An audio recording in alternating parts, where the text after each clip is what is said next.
Swayam Prabha. Digital India. Educated India.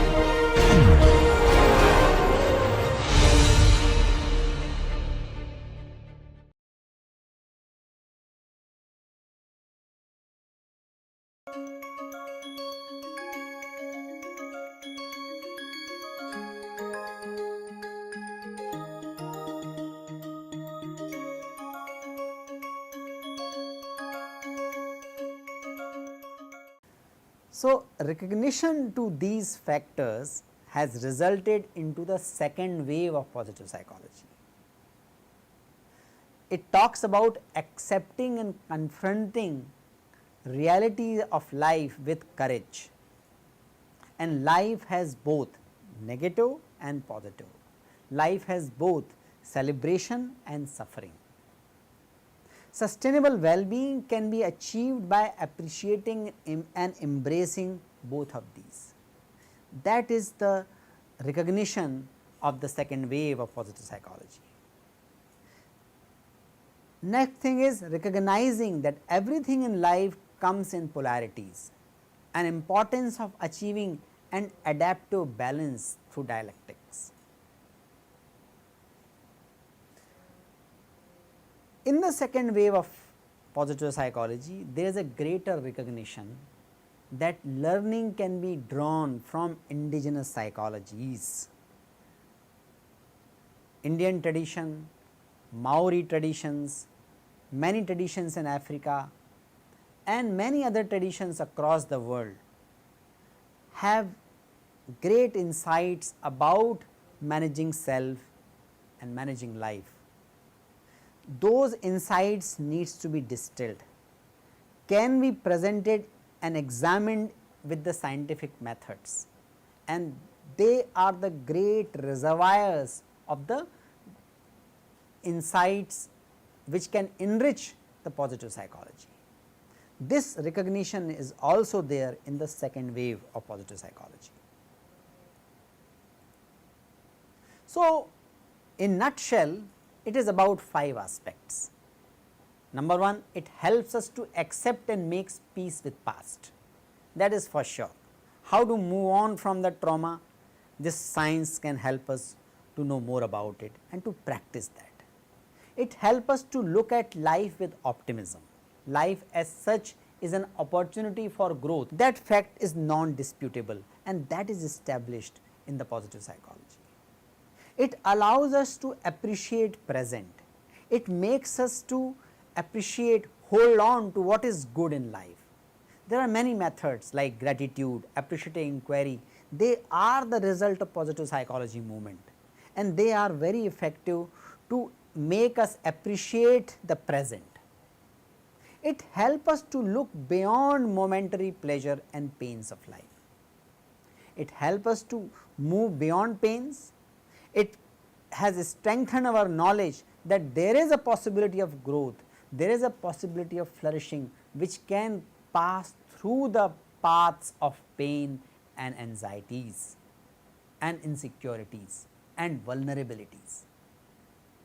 It also helps us to recognize that behind the apparent pleasure there is a greater reality, and pleasure is not the ultimate thing in life.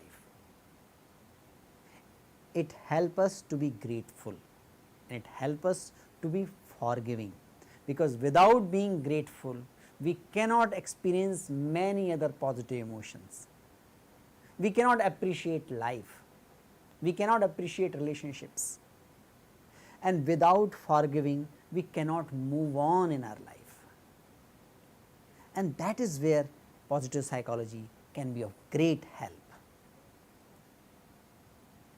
The meaning of positive is not absence of negative.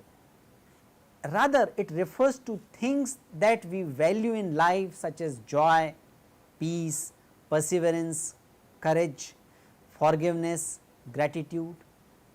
And Indian culture has the words like harsh, santi, dhairya, kshama-shilata, kritagyata. One must understand these things does not come automatically by fighting anxiety, sadness, hatred, jealousy and other negative emotions. they have to be inculcated in itself, in its own right. And that is where the greatness of Buddha comes. He was the great master who emphatically told that as you have learned hatred, anger and anxieties, you can learn compassion and friendliness. In life, it is difficult to separate positive and negative aspects. Emotions occur concurrently, and even traumatic event in life can lead to great personal development. This statement is not there to discount positive psychology, because this recognition result into only strengthening the field of positive psychology, where it can not only look at positive experiences, but can also look at the traumatic experiences as opportunity for personal growth resulting into flourishing. In terms of adversities and challenges, positive emotions have to be identified, have to be cultivated and nurtured, and that is where again the role of positive psychology comes.